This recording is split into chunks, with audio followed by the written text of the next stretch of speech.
Fire signs, tignan po natin kung ano ang mensahe para sa iyo ngayong araw. Keep in mind po na ito ay general reading lamang. So, hindi po lahat ay maka-relate. So, be open-minded. Today is the last day of September. So, ang bilis lang natapos ng September. And, ayan po, meron na din tayong video. Meron na tayong monthly reading for October 2023. So, kung hindi nyo pa po napapanood, ayan, nandyan lang po yan sa ating channel. I-search nyo na lang po. Tignan natin. We have a blessing to find your way. So, ito, pwedeng, hindi tatakasan, hindi ito sa pagtakas.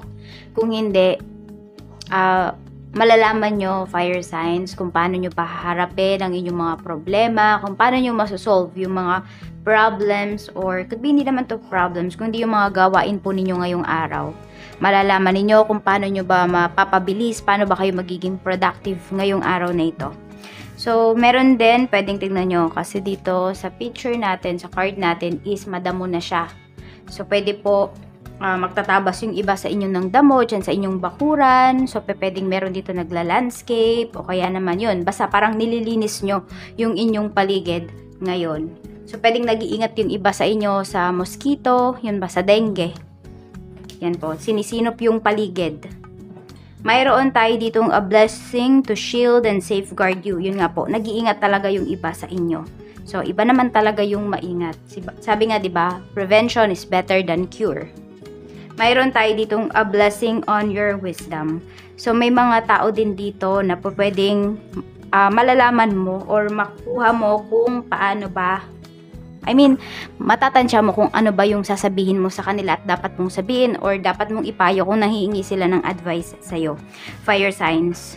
Tignan natin. Tapos, very open-minded ka rin ngayong araw. Basta parang ang dami-dami mong wisdom, ang dami-dami mong alam, ganyan po. Na pwedeng naman talaga na makatulong sa'yo at makatulong din sa ibang tao. Tignan po natin. Okay. And also, your intuition, your intelligence pala is makakatulong po yan sa inyo. Ayan, na parang timbangin yung mga bagay-bagay po sa inyong paligid. So, tignan pa po natin ano pa yung mensahe for you. Kuha lang po tayo dito. Mayroon tayo dito, ayan, remember who you are. Sabi to ni Archangel Michael, you are a powerful, loving, and creative child of God. You are very loved. Ayan po, a blessing to find your way. Siguro, meron dito, hindi naman sa naliligaw kayo ng landas, pero pwedeng naguguluhan kayo sa mga bagay talaga, sa mga desisyon po ninyo sa buhay, na nakakalimutan ninyo bakit nga ba kayo nandito sa lugar na to, bakit ba pinagpapatuloy nyo pa yung isang bagay na to. Ayan po, matatandaan nyo kung ano ba talaga yung goals ninyo, sino ba kayo, at ano ba yung purpose ninyo dito sa mundo. Or kung hindi na nga lang yung purpose sa mundo, ano ba yung dapat ninyong gawin ngayong araw? Ano ba yung dapat ninyong unahin?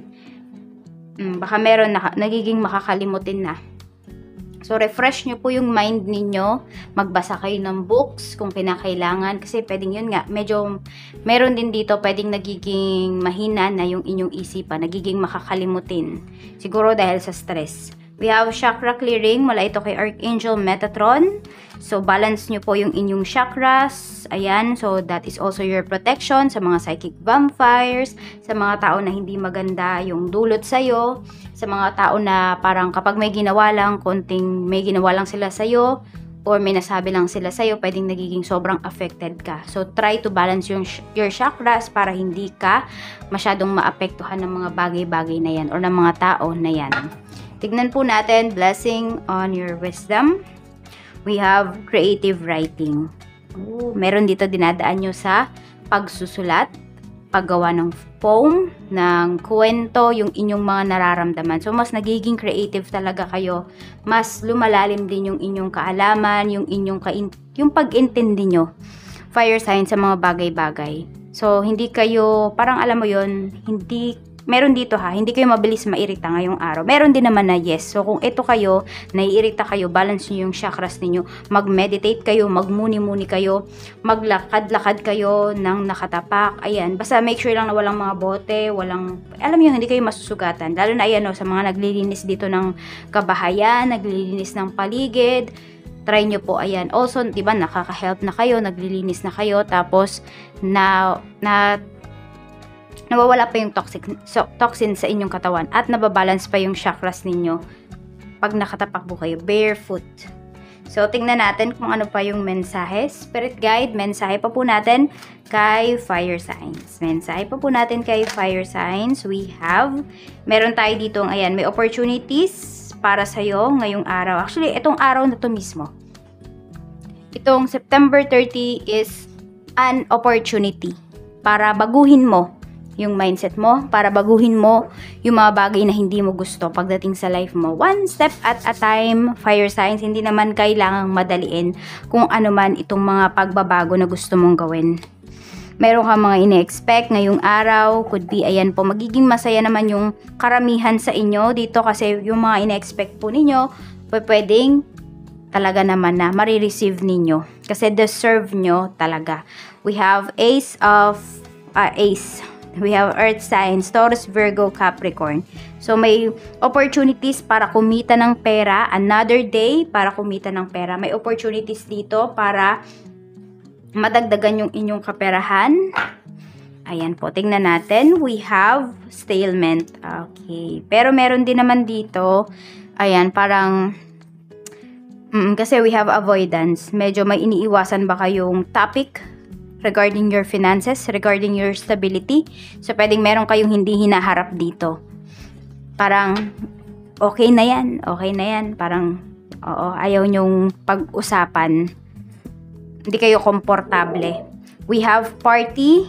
Okay, may opportunity para hindi makipag-party. Or sige, pwede rin. Pero more on, yung iba po sa inyo dito is, ito, para siyang third party. Sabihin natin, may agency. Pwedeng may tatawag sa'yo. Basta parang may isang tao dito, parang sabihin natin, middleman. May tatawag sa'yo dito, ayan po. Or could be a friend. Pwede na invite ka niya kasi may iaalok siya sa'yo. Or gusto niya makipagkita, makipag-usap sa'yo kasi may iaalok. We have regret. Okay, so kung ano man po itong tatanggihan ninyo ngayong araw, fire signs, pwedeng mag-regret kayo dito. Meron kayong panghihinayang na mararamdaman. For some of you, pwede nga ito, pagdating sa occasion, sa party, sa kung saan man po kayo may invite, pwedeng dito kayo manghihinayang. Kaya lang kasi pwedeng meron din kayong mga dapat unahin, kaya hindi nyo rin talaga to maoohan. So, tingnan po natin. So, could be may invitations, ganyan, na hindi po ninyo mapupuntahan. Check natin pagdating sa trabaho. We have soul ties.